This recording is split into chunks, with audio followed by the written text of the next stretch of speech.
Alberta Primetime with Michael Higgins.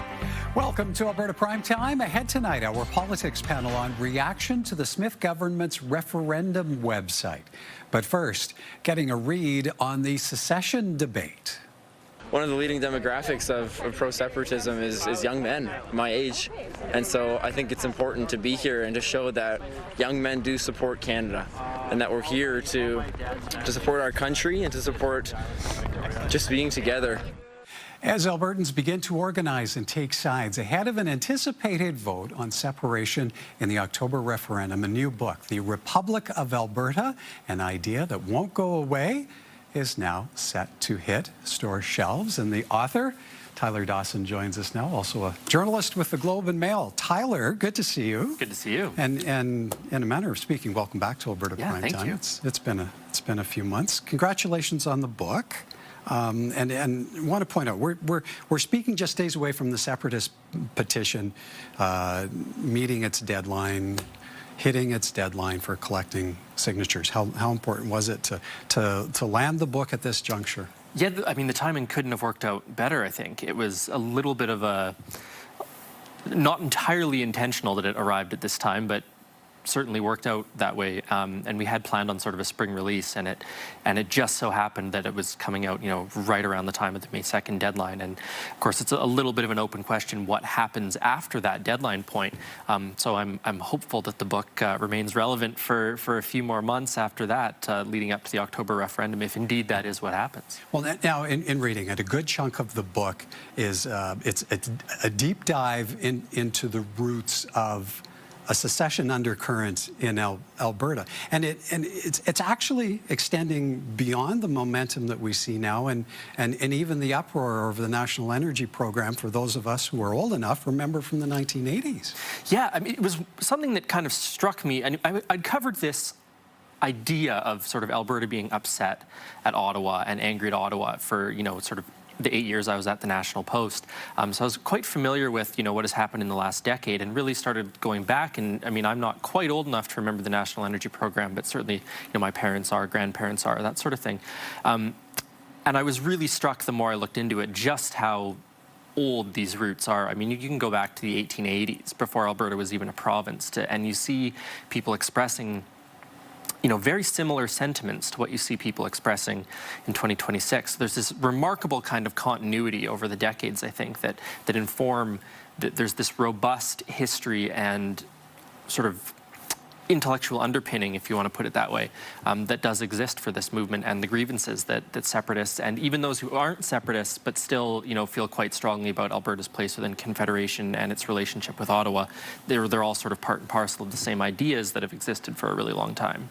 Well, and you write that separatism has come closer than ever to mainstream. So what makes this current drive different? Yeah, it's a really good question, and the answer is unfortunately a horrible cliche, and I think it has to do a lot with social media.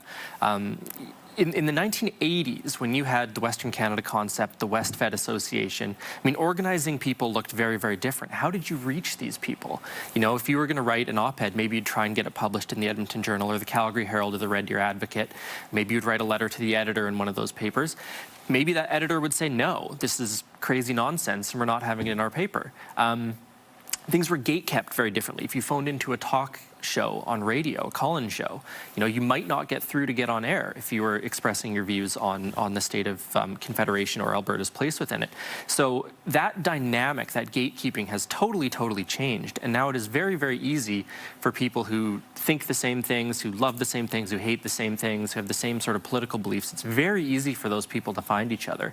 And we've seen the outcome of that quite clearly a handful of times in the last decade. I mean, an early-ish example, but a good one, I think, is the Farm Safety Bill protests when Rachel Notley first became Premier, or the 2019 convoy to Ottawa that was over the tanker ban and Bill C-69, the Freedom Convoy in 2022. These are all major instances of sort of right-wing grievance and uprising that occurred because of the way that social media is linking people together now. And that's just something that did not exist in the 1980s. So I think that has been a very significant factor in why this movement is so powerful at this particular moment. I'm taking from your book, but what do you make of there not being a charismatic leader. Yeah. You know, and you in the book you point to the reference to René Lévesque in Quebec and the place that he had in driving that. Yeah, it's funny. I did a video years ago for the National Post saying the big problem with the separatist movement is that they don't have a leader. And they still don't have a leader, but ironically are rather powerful without having a leader. I do think that poses a problem for them in sort of the medium term. If this goes towards a referendum in October, that gives us a handful of months in which there'll be a sort of public debate over the state of Alberta and Alberta's place within Confederation. You know, who is going to be that person for the separatists? Is it going to be a number of different people? You know, at the moment, it seems to be Jeffrey Rath, lawyer with the Alberta Prosperity Project, and Mitch Sylvester, the CEO of the Alberta Prosperity Project. David Parker with Take Back Alberta is certainly playing a role in this sort of dynamic. But is it just those three guys? There do seem to be other influencers on social media that are talking about this. You know, there were people that gathered signatures, for example, on the Stay Free Alberta citizen-initiated petition. Are they going to be leaders? This is not like a political party. That's another big difference. A political party has to have a leader. You can't not have a leader as a political party. But this isn't a political party. It's a movement of some sort. But it doesn't seem to have a leader, but it does seem to me they probably need to find one at some point in the next few months. So then let me ask, what's your read then on the role that Danielle Smith, as Premier, plays in all of this, and even the impact of the UCP and what's happening within that dynamic?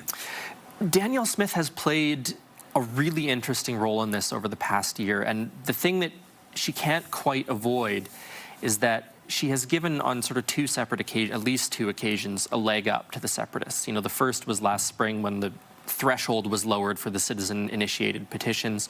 The second time was in December when some of the rules were changed basically to allow the separatists to try again after they lost in court the first time. So she has, for better or worse, despite her own personal politics, and she's not a separatist, she has helped them.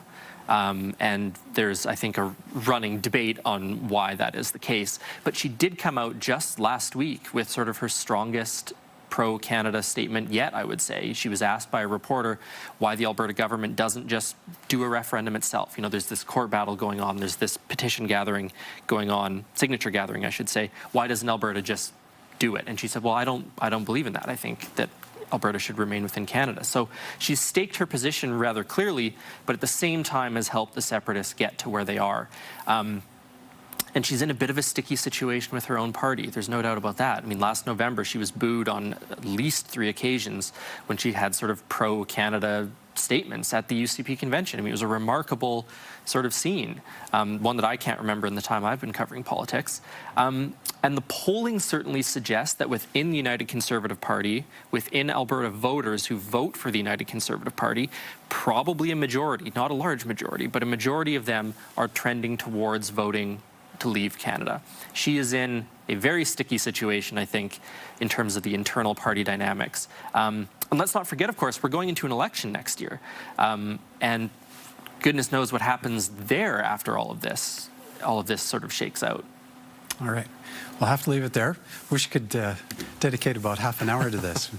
It's a great read. It's a very interesting read, Tyler, and really appreciate your coming in, and congratulations. Oh, thanks for having me. It's good to be back.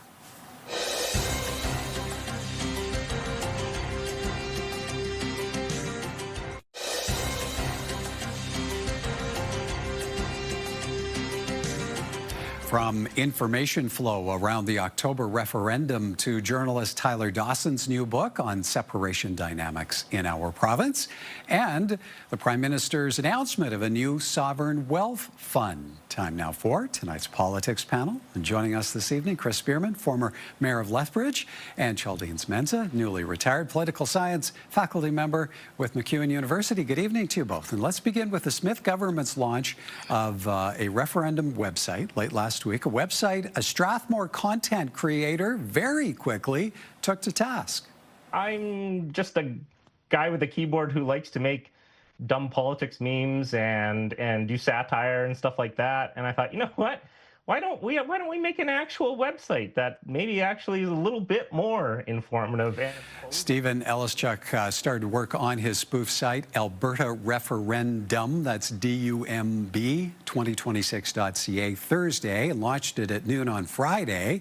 He calls it a public interest project to point out what he calls biased information from the province. The government's actual website lists the 9 referenda questions that will be put to Albertans October 19th, and each question is paired with background information provided by the government. Chris, what's to be made of the parody website? What does its very rapid emergence say about the state of debate around the referendum?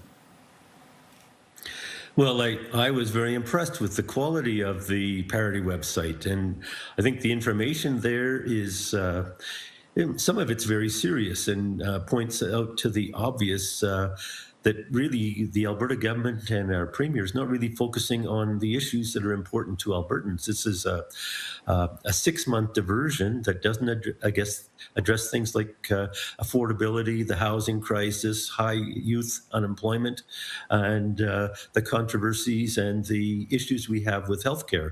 So, when we look at this website and look at the questions we're asked to focus on, and we look what happened the last time the government consulted Albertans, and they consulted on the pension plan and refused to release the results. They had to be released under access to information battles that lasted 21 months, and then they were slow to release the survey results from Alberta Next Panel. They were only released last week, again under pressure, and both the results from those surveys were negative to what the government wanted.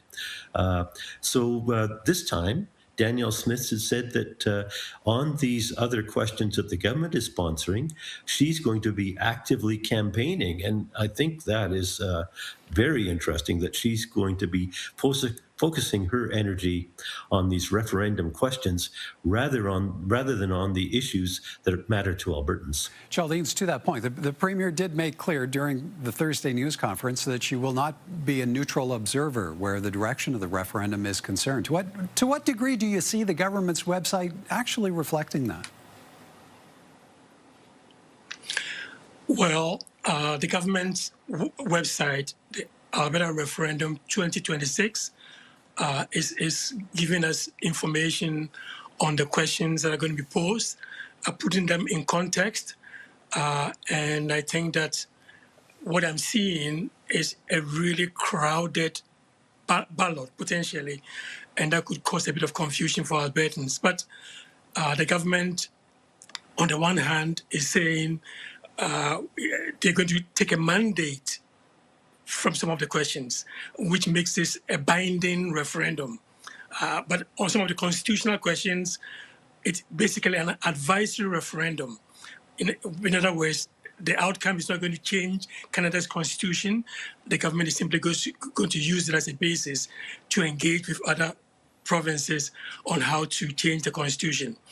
I think the parody website and the satire is all a reflection of our times, and I hope that people will take this more seriously and come up, if they oppose this effort by the government, really come up with credible information that counters the government's approach, rather than this kind of satire, which I don't think really contributes much to the process. Chris, maybe as a final question on this particular topic, how do you see this website, the government's website, changing if it is that a separation question ends up on the October referendum ballot? What kind of position would that then leave the Smith government in? Well, it will be interesting to see how they frame that, because in Danielle Smith's UCP party, more than half the members support separation. How will she frame a question? Will it be in a neutral way, or will it be one that panders to a base in the UCP party? All right. For us, up next, we heard from Globe and Mail journalist Tyler Dawson off the top on the launch today of his new book, The Republic of Alberta, an idea that won't go away. Chaldeans, perfect timing with a separatist petition set to conclude signature collection in mere days. What do you make of what Tyler Dawson sets out to do with this new book? I think Tyler's contribution is emphasizing the fact that this Western alienation idea is deeply rooted in Alberta. Western populism and this kind of resentment against, federal intrusion is really embedded in Alberta's political culture. And it's interesting that he attributes some of the recent efforts to social media. I think he's right on that point. But we also should point out that if you look at what happened in the aftermath of Charlottetown, Meech Lake, and the ferment that arose out of Preston Manning's the West Wants In effort in the Reform Party, that was really an Alberta effort. And what I'm seeing now is the separatists now are reversing Preston Manning and saying the West wants out, which is a kind of a different approach. But indeed, Michael, I'm seeing an element here that on the separation side, it's very clear-cut. They want to leave Canada. And on the pro-Canada side, it's a divided approach. You have the Daniel Smith approach, which is a different vision of Canada, a sovereign Alberta within a united Canada. And on the Forever Canada side, it's a very strong endorsement, in my way of thinking, of the federal government's approach. So the pro-Canada side is divided, different conceptions of Canada, and I think that is really going to crowd and make this a very, very interesting referendum if it shapes out to be in October 19th. Chris, Tyler Dawson digs deep into the history of secession sentiments in the province, lays out the dynamics that Albertans are witnessing today. What kind of read do you get on Alberta being at a tipping point on this issue, even if polling does not show separation being the preference of the majority? Well, clearly the issue isn't going away in the near future. It's right front and center. I think Tyler provides a background as to the historical context to that and what the current modern influences are.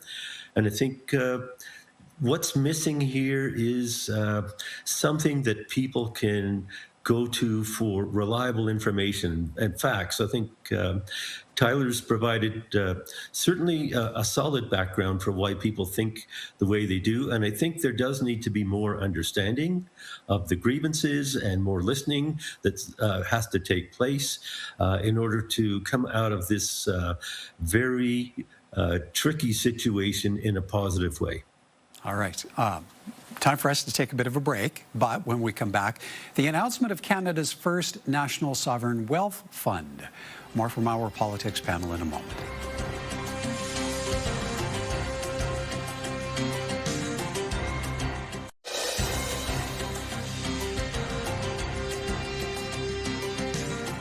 Welcome back. Canada is about to get its first sovereign wealth fund, announced Monday by the Prime Minister. We intend to provide it in a way where the investment itself, the actual amount of money is protected. It's something consistent to buying a government bond, but has the upside, the additional return when these projects realize their potential.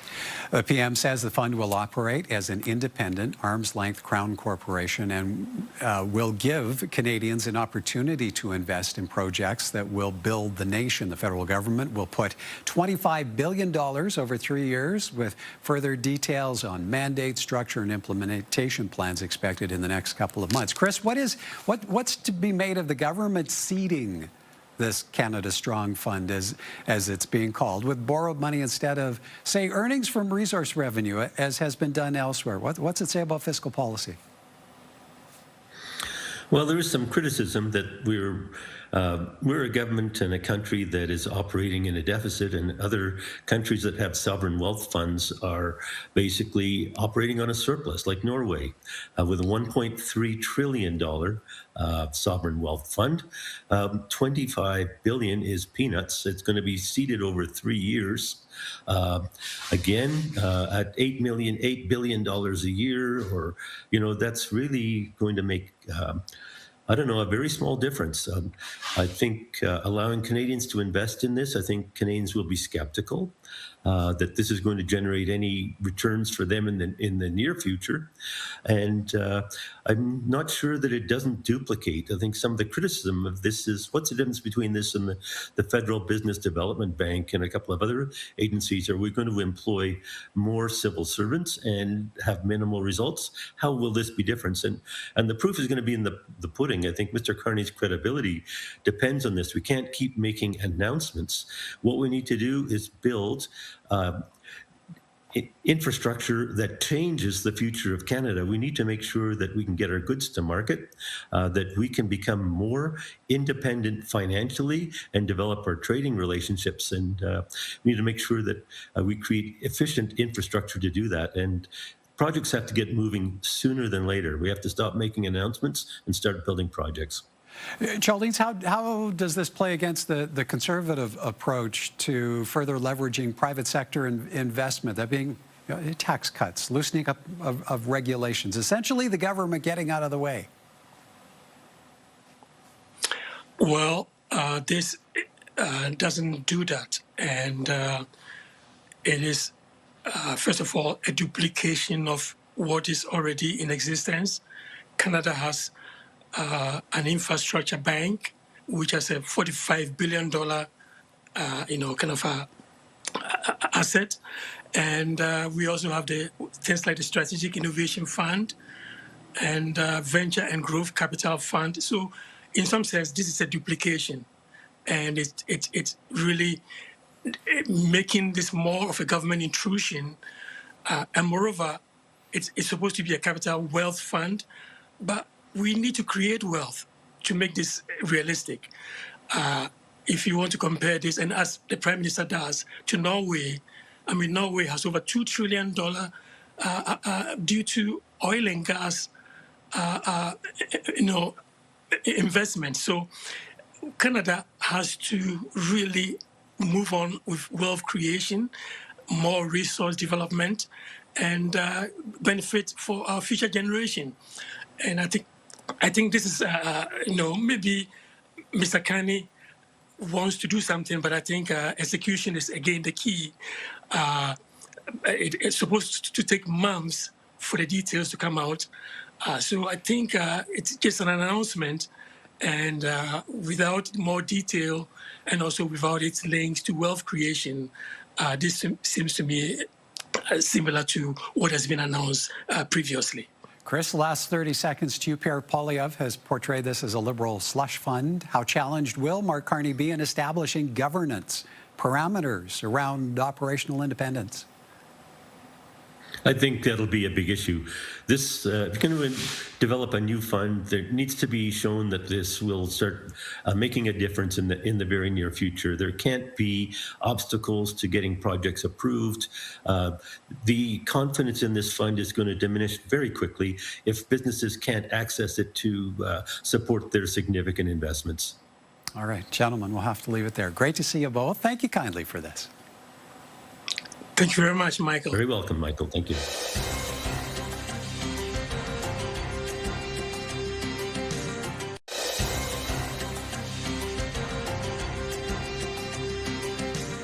Now, here are a few responses to a recent story posted by CTV News, and we are gauging your thoughts about Canada's new sovereign wealth fund intended to stimulate investment in Canada. According to Ocean, finally, it was about time. Jeff says it's needed because private investors have fled Canada. Petey wonders, I thought all these countries and companies are begging to invest in Canada. Now, we have to borrow money and invest in ourselves. Skeptical chimes in, imagine if we had a country that that created wealth from its abundant natural resources, then invested that wealth in renewable technologies. And Daniel asks, if companies or citizens have cash to invest, why not? There's riskier things out there. Have your say. Email us anytime at comments@albertaprimetime.com. Coming up tomorrow, the Smith government is set to begin testing of the 120-kilometer-an-hour speed limit on a stretch of Highway 2 south of Edmonton, and we will pick up the discussion on Wednesday. Until then, have a great evening, everyone. From all of us at Alberta Primetime, thank you for watching, and join us again next time.